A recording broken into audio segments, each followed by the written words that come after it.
Amen.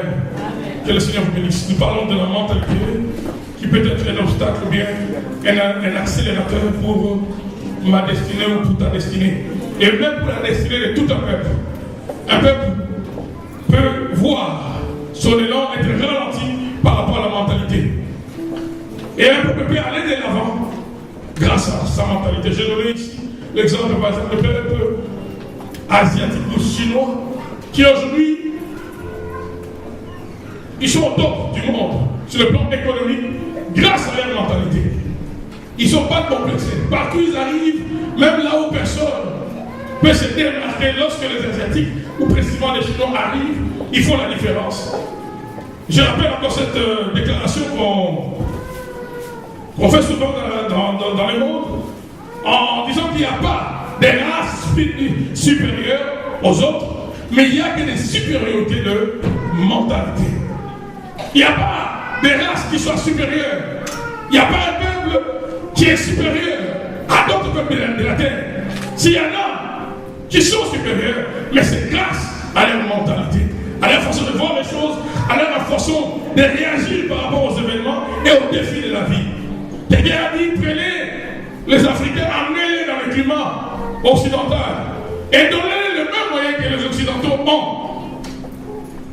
Après quelques jours, la moitié de la population va rejoindre le Saint-Père au ciel. Alléluia. Alléluia. Pour maintenir la vie dans les continents dans lesquels nous sommes, ou surtout dans ce pays, ça prend un peuple qui a une mentalité tout autre.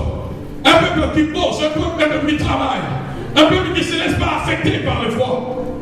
Nous sommes avec vous, je vous informe pas des choses. Vous voyez comment, dans cette nation, peu importe l'endroit d'où tu viens, on nous fait travailler à moins 30, tu vas travailler. Il y a 10 cm, 15 cm de neige à l'extérieur, tu vas aller travailler. Prenez notre nation, amenez-les ici. Ça sera de mois chômés. Pourquoi? Parce qu'il fait froid, parce qu'il y a la tempête, il y a la neige. Alléluia. Ça prenait un peuple qui a cette culture, qui a la mentalité qu'on a trouvée ici pour maintenir la vie dans une telle société. Et à force de vivre ici, on ne se rend même pas compte de certains atouts que la mentalité d'ici nous accorde. Vous savez, quelqu'un qui n'a pas vécu dans les grands froids du Canada ne comprendra pas comment on peut venir travailler sur la tempête. Il y a quelques années, j'étais en France, en Europe. Je devais prêcher dans une nuit de prière. Et cette nuit-là, à peine il y avait. J'ai vu des flocons de neige tomber. C'était pas beaucoup. Mais je pouvais lire sur le visage du pasteur l'inquiétude. L'inquiétude, pourquoi? Parce qu'il redoutait que beaucoup de membres de son église ne viennent pas à la réunion, tout simplement à cause des flocons de neige. S'il vous plaît, c'était même pas des centimètres. Il a commencé à appeler, j'étais chez lui à la maison, il a commencé à appeler chaque membre. Allez-y, lui est venu. Moi, j'ai demandé au pasteur, mais pourquoi vous faites ça? Là, dehors, c'est bon. Parce que, il me dit, pasteur, si je ne fais pas ça, le peu de neige qui est tombé fera qu'on se retrouve nous deux dans cette salle-là. Et comme il avait un peu d'espace dans sa voiture, il a demandé à un frère de l'église de venir prendre sa femme et ses enfants, de les amener à l'église. Lui-même, avec moi à l'intérieur, on a commencé la nuit à aller prendre des fidèles de l'église. Et je voyais comment ils entraient là-bas. Ah, il fait froid, il fait froid, il fait froid. Je disais ça, c'est vraiment le froid. Tu vis ici au Canada, tu ne comprends peut-être pas comment ta mentalité a changé à cause du milieu aussi. Il y a peut-être certaines choses que tu ne pouvais pas faire. Tu n'as même pas vécu ici. Mais depuis un certain moment, tu commences à les faire. Peut-être même que tu ne te rends pas compte qu'il y a déjà un changement qui a commencé à prendre place dans ton fonctionnement. Et si maintenant on te ramène où tu as été avant de venir ici, on va te prendre pour un orgueilleux. Je ne sais pas si je me fais comprendre.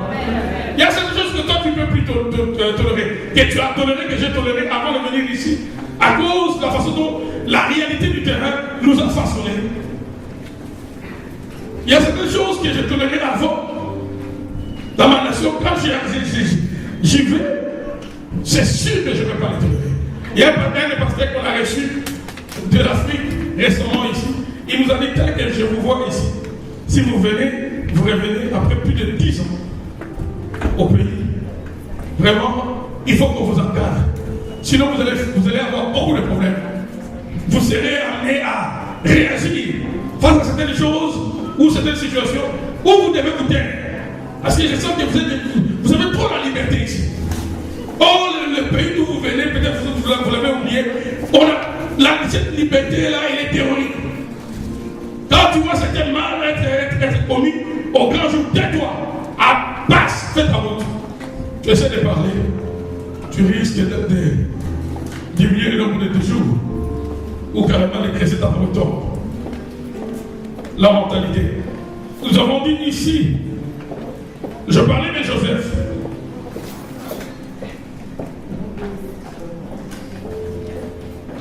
J'ai dit ici en parlant de Joseph que pour que Dieu l'amène dans le palais du roi chez Pharaon, le Seigneur l'a fait passer par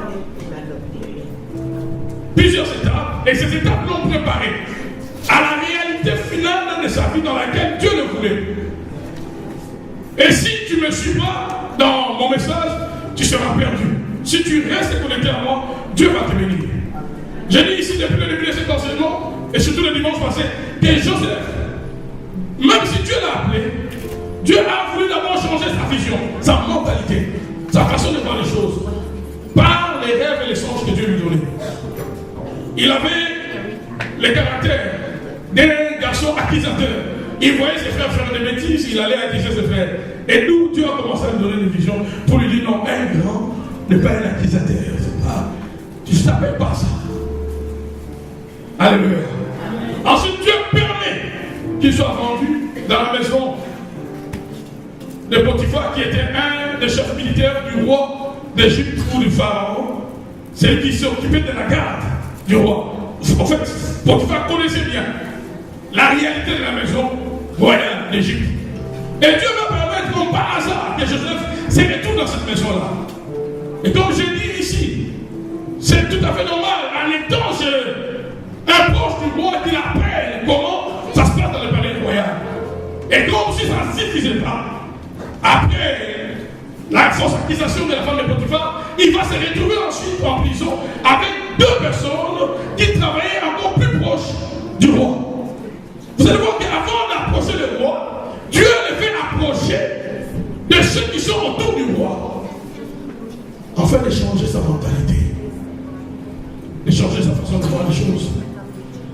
Quand Dieu t'appelle à un niveau, Dieu sait qu'à chaque niveau, il y a une façon de voir les choses, il y a une façon d'aborder les choses, il y a une façon de réagir par rapport aux événements. À tout niveau, il y a un niveau. J'ai lu un article cette semaine